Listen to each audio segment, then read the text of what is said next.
Salam share semuanya. Ketemu lagi dengan saya, Emnat Majaya dan Coach Andri Bernardi. Hari ini kita ngobrol-ngobrol lagi dengan topik yang sangat menarik. Kita coba review sedikit, kita lihat sedikit ke belakang. Kita sudah belajar banyak hal yang luar biasa. Yang pertama adalah pola pikir kita. Kita masukkan hal emas dalam pikiran kita. Yang kedua, kita juga akan belajar tentang bagaimana mengatur emosi kita. Kita memakai pola emosi yang baik. Kalau otak copot, stop 10 detik, nafas yang benar, dan kalau misalkan yang waras yang ngalah. Ya, kalau masih ingat kan?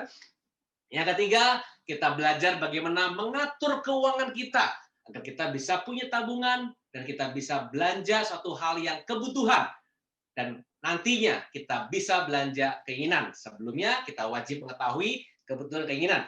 Setelah kita tahu tiga hal ini, hidup kita sulit akan bisa bahagia kalau kita tidak dapat mengatur waktu kita.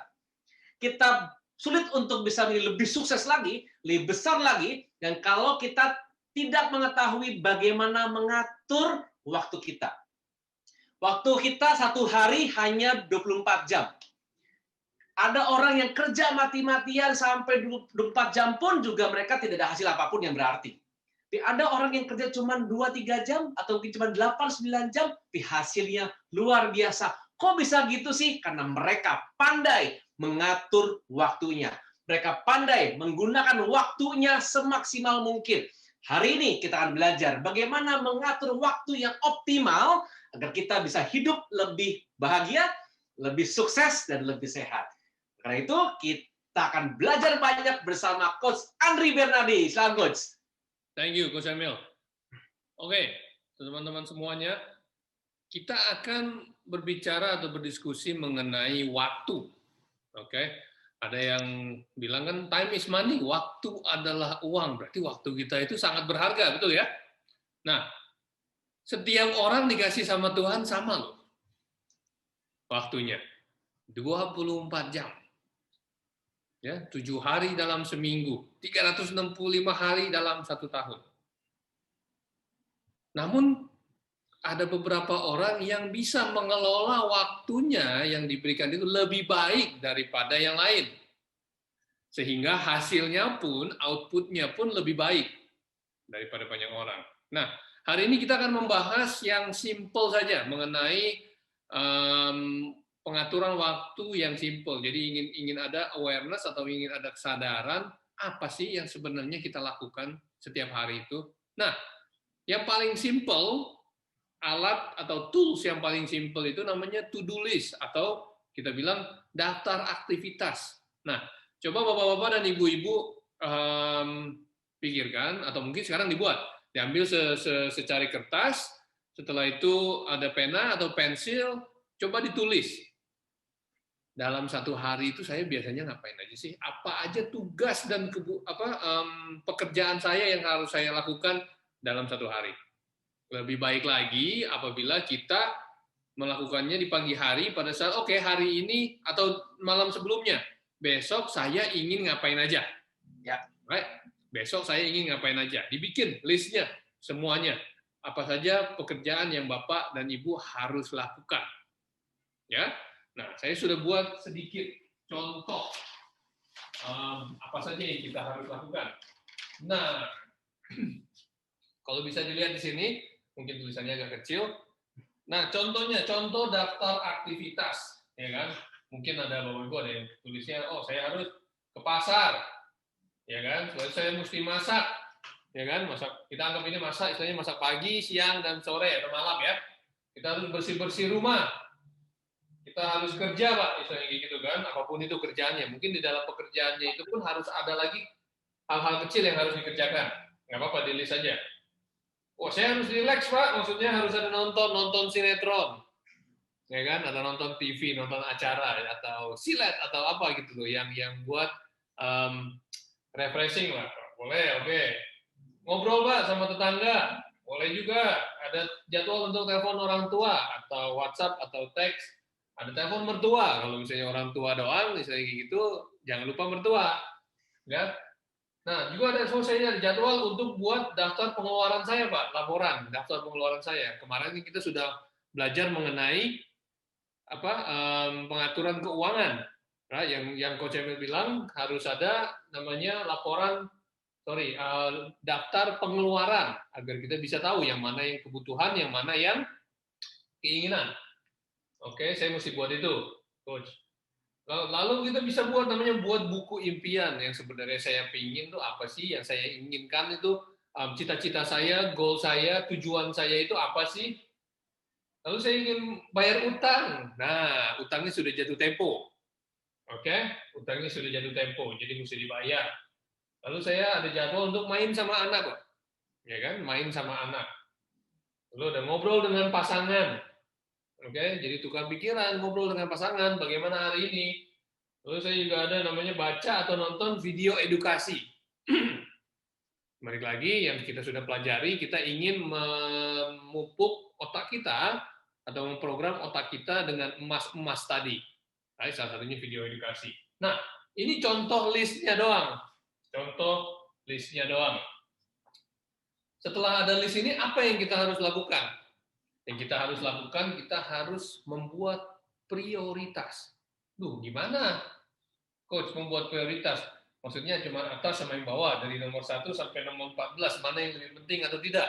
Nah, itu satu hal yang simpel, namun kita akan memperkenalkan salah satu alat atau tools yang sering digunakan untuk memilah-milah daftar aktivitas ini. Oke? Nah,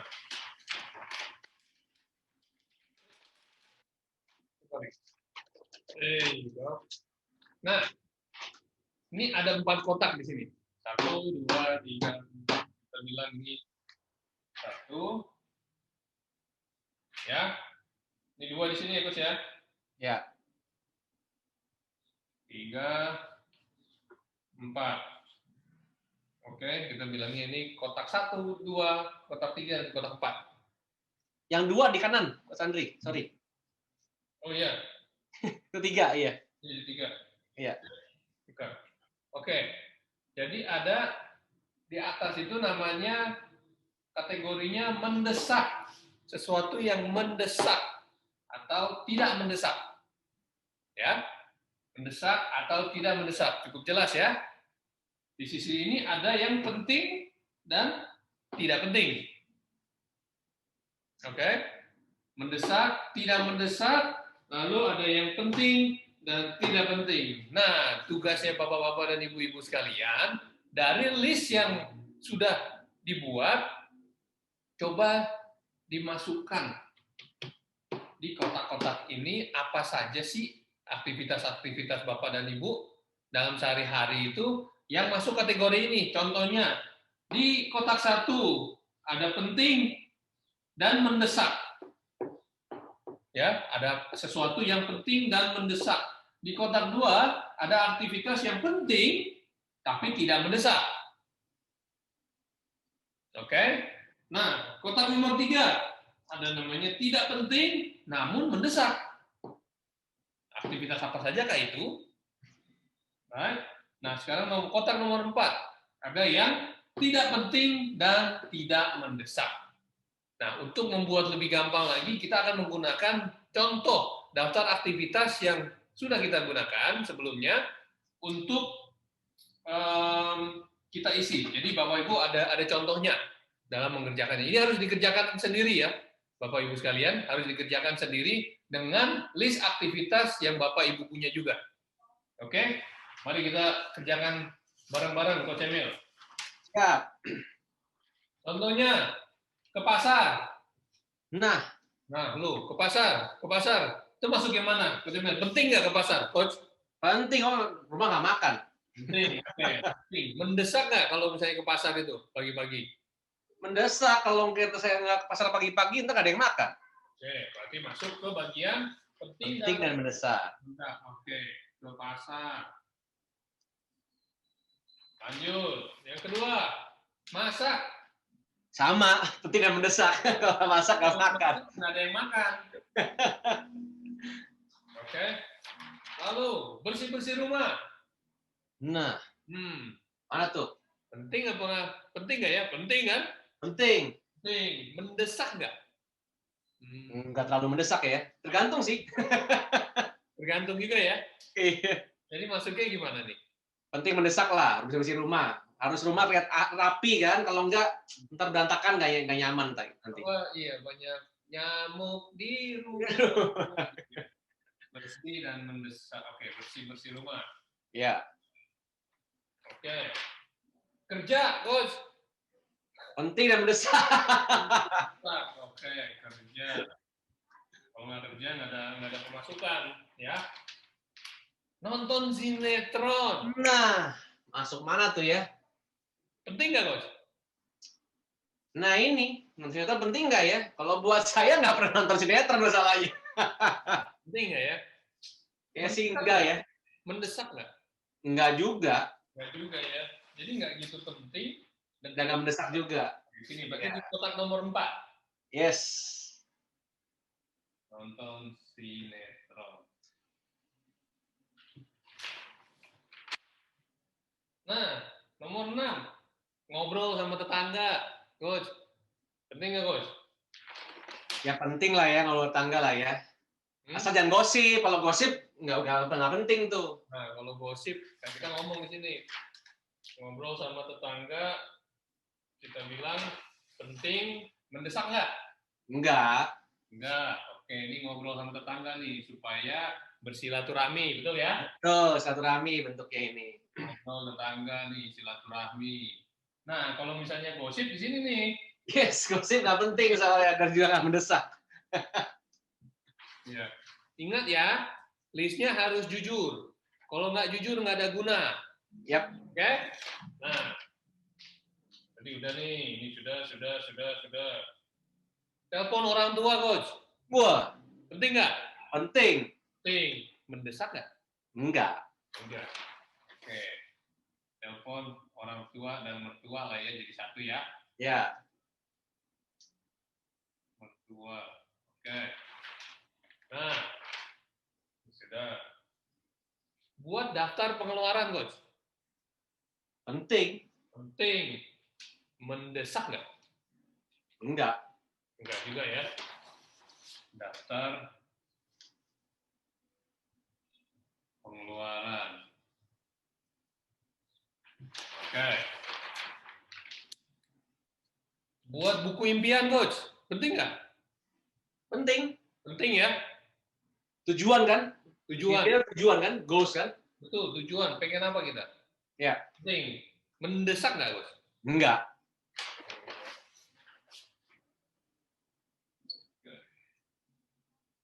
Coba tempatnya. Cukup. Bayar utang. Jatuh tempo. Penting nggak? Itu kalau di tempo penting dan mendesak, coach. Penting dan mendesak, oke. Bayar utang. Kalau ntar bunga makin gede, bahaya. Tuh. Main sama anak, coach. Nah, itu. Penting. Penting ya, coach ya? Penting. Mendesak nggak? Enggak. Enggak ya? Enggak.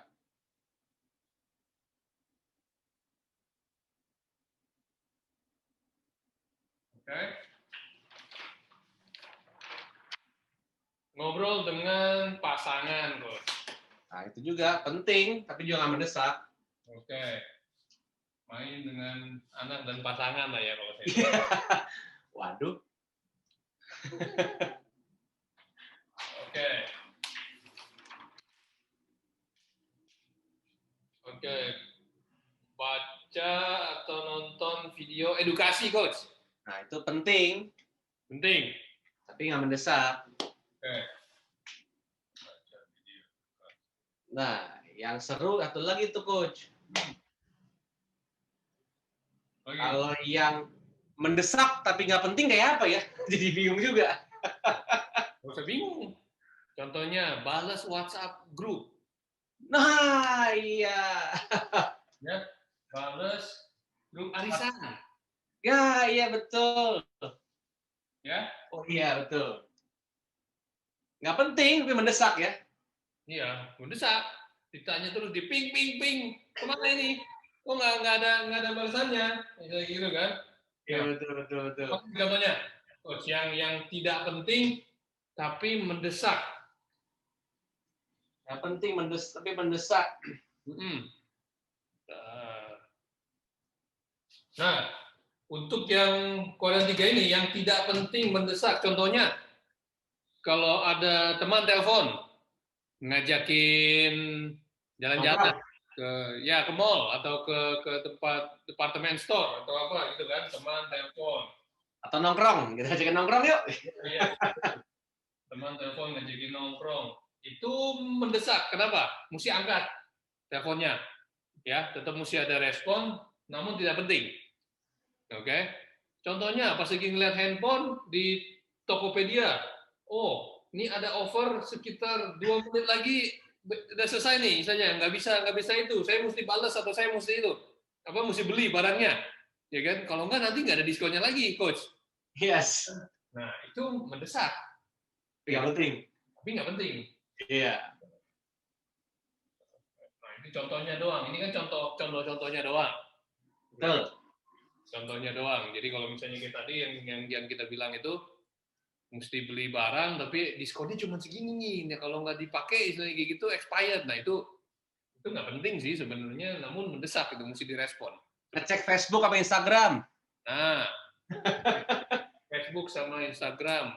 Kalau enggak kayaknya bangun tidur istilahnya kayak gitu, kalau nggak langsung ngecek istilahnya kayak gitu kok kayaknya nggak enak gitu kan rasanya kan. Memang gitu kan kadang ada apa notifikasi yang merah-merah itu loh.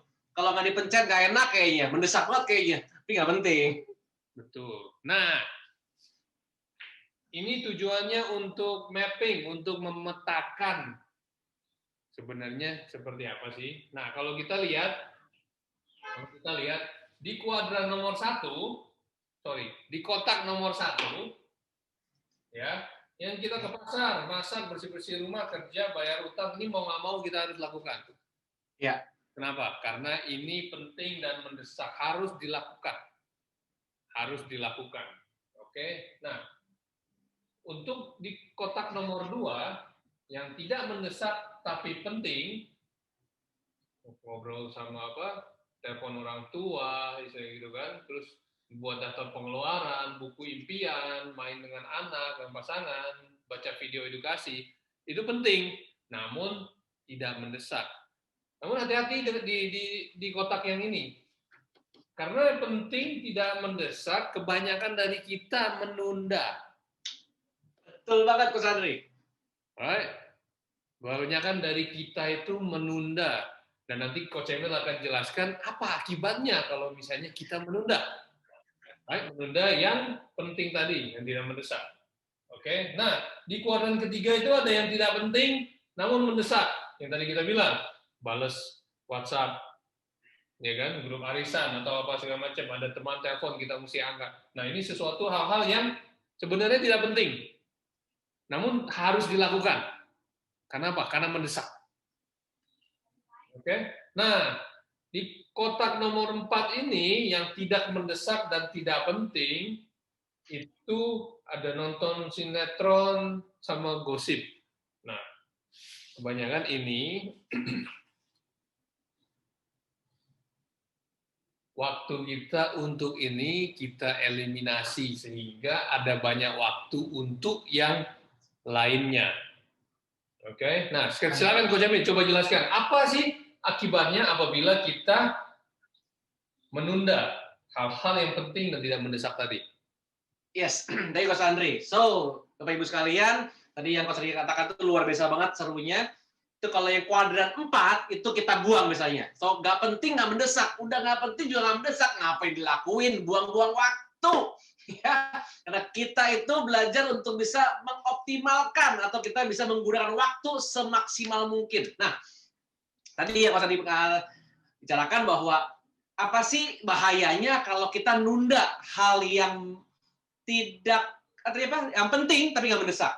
Nah, gitu ya. Yang penting tapi nggak mendesak. Contohnya tadi telepon orang tua. Itu bahayanya. Coba teman-teman pikirkan atau Bapak Ibu sekalian pikirkan baik-baik. Kalau kita udah lama nggak telepon orang tua, nggak ngobrol sama orang tua kita. Penting nggak penting, mendesak nggak mendesak. Tapi kalau kita nggak lakukan hal ini, lama-lama jadi mendesak loh.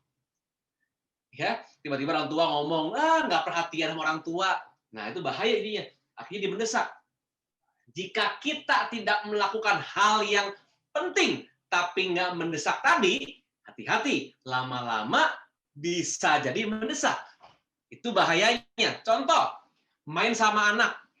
Penting, mendesak enggak juga. Tapi kalau kita udah lama nggak main sama anak, tiba-tiba ntar anak lupa sama kita loh. Tiba-tiba dipanggilnya om sama tante lagi. Dipanggilnya paman sama bibi lagi. Karena apa? Disangka sama orang tuanya. Kenapa? Kita nggak pernah ada waktu buat dia. Nggak pernah main sama dia.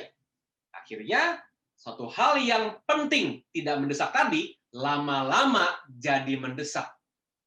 Itu yang berbahaya jika kita nunda hal yang penting, tapi tidak mendesak tadi. Gitu, Mas Andri. Thank you, Coach Emil. Ada satu lagi yang cukup penting mengenai membuat daftar pengeluaran tadi, yang Coach Emil sudah suruh dan sudah minta dibuat pada video-video sebelumnya. Apabila kita menunda membuat ini yang penting namun tidak mendesak, hasilnya nanti jadi banyak utang. Jadi mesti bayar utang itu. Ya. Jadi intinya apabila kita tidak kita tidak melakukan hal-hal di kotak yang dua ini, nanti semua ini bakalan jadi mendesak, pindah ke kotak satu. Dan kita bakalan jadi seperti pemadam kebakaran. Yes. Kita cuma memadamkan api-api atau masalah-masalah, ada aja masalahnya mesti dikerjain dan mesti terus-terusan. Jadi perhatikan kotak nomor 2 ini di bagian yang penting namun tidak mendesak, apakah kita sudah mengalokasikan waktu untuk mengerjakan hal-hal tersebut. Dan waktu kita hanya 24 jam dalam satu hari. Jadi untuk memiliki waktu lebih banyak di kotak nomor 2 ini harus datang dari 2 di bawah ini. Kotak 3 dan kotak nomor 4. Kenapa? Karena kotak nomor 1 ini penting dan mendesak. Jadi harus dilakukan mau nggak mau. Namun, apabila kita makin banyak melakukan kotak nomor 2 ini, kotak nomor 1 ini akan berkurang. Akan berkurang. Karena kita sudah melakukan perencanaan, kita sudah melakukan contohnya kayak daftar pengeluaran, bisa mengelola uang lebih baik lagi, sehingga tidak ada utang. Right? Membuat buku impian sehingga pekerjaan kita bisa lebih efisien. Jadi kita ingin mengurangi kotak nomor 3 dan nomor 4 atau mengeliminasi, menghilangkan sama sekali kotak nomor 4-nya sehingga kita bisa punya banyak waktu dan lebih banyak lagi untuk bagian perencanaan di kotak nomor 2. Ada tambahan, Coach Emil? Thank you, Mas Andri. So, Bapak Ibu sekalian, saya ingin sedikit sharing saja bahwa waktu itu sangat berharga. Contoh, kalau kita sedikit sharing aja ya, yang paling besar apa sih? Kalau dalam ngomong satuan waktu itu yang paling besar apa biasanya? Kita ngomong ya, bisa kita bicara adalah namanya, tahun. Ya, ini paling besar tahun kan? 1 tahun gitu kan? Habis tahun apa? Bulan. Habis bulan? Minggu. Gitu kan? Habis minggu? Hari. Habis hari? Habis hari apa? Minggu hari. Habis hari? Jam. Habis jam? Menit. Habis menit? Detik. Habis detik? Apa ini? Ya, coba pikir teman-teman. Habis detik apa? Milidetik bukan. Habis detik apa? Ya ada, milidetik. Habis itu apa lagi? Paling kecil dari detik. Apa teman-teman? Coba boleh angkat tangan kanannya dan pegang dada Anda di sebelah kiri. Ada apa itu? Yes, yang lebih kecil daripada detik adalah detak jantung Anda. Itu adalah nyawa. Ini dia. Jadi kalau saya bilang, tadi Coach Andi bilang mengatakan bagus luar biasa, waktu adalah uang, betul banget. Yang lebih seru lagi adalah waktu adalah nyawa. Karena kalau kita sudah punya nyawa lagi, udah gak ada waktu lagi kita. Kalau kita mau coba lagi, manusia itu sekarang hidup paling lama usia berapa sih? Ya, yang normal ya, usia normal ya, ada yang sampai 100 tahun. Kita itu deh, normal manusia kita hidup berapa tahun sih? Oke lah kita bilang umur 80, 90 dipanggil Tuhan lah. Itu normal ya, kita nggak mau kecelakaan, nggak mau yang lain, nggak mau sakit. Kita biasa adalah usia 80, 90, anggap 90 deh. Karena sekarang udah dunia udah mulai lebih baik, kita bisa hidup sampai umur 90 tahun. Saat ini saya usia 40. Berarti saya tinggal 50 tahun lagi. Wah, masih lama. Tar dulu. Coba kita cek 50 tahun lagi. Kita kali dengan 365 hari. Berarti hidup saya itu tinggal berapa hari itu? Berapa Coach Andri? 50 tahun kali 365 hari. Berarti hidup saya tinggal 18.250 hari. Oke, dipotong setiap harinya. Kalau hari ini pas saya usia 40. Kalau kemarin bulan Juli udah usia 40, berarti waktu saya sudah berkurang lagi. Saya pernah waktu lagi ngomong sesi ini, ya waktu lagi ngomong time management, materi adalah mengatur waktu. Ada satu kakek tua hadir dalam acara itu, dan pada saat saya bicara tentang waktu seperti ini, waktu adalah nyawa ini, saya cukup kaget karena tiba-tiba dia langsung kayak gemeteran tangannya dan mulai berteriak. Saya tanya, ada masalah apa? Dia bilang, waktu saya lihat di sini kalau saya meninggal usia 80 tahun. Masa hidup saya tinggal berapa ratus hari lagi. Saya cukup kaget waktu itu, wow. Dia bilang, tapi hari ini saya belum menemukan apa yang harus saya lakukan dan apa yang harus saya capai. Hari itu kakek tua ini langsung bicara membuat semua peserta menjadi lebih sedih lagi, terharu lagi bahwa yes, betul banget, waktu adalah nyawa. Pergunakan waktu Anda sebaik-baiknya. Pergunakan waktu Anda seoptimal-optimalnya agar membuat diri Anda lebih sukses, lebih bahagia, dan lingkungan Anda, khususnya adalah orang terdekat Anda, anak Anda, pasangan Anda. Hidup lebih bahagia dan lebih. So, terima kasih semua. Semoga bermanfaat. Saya Ebnat Majaya dari IQ World Indonesia dan saya Andri Bernardi dari IQ World Indonesia. Terima kasih untuk video hari ini. Semoga bermanfaat dan sukses selalu. Terima kasih.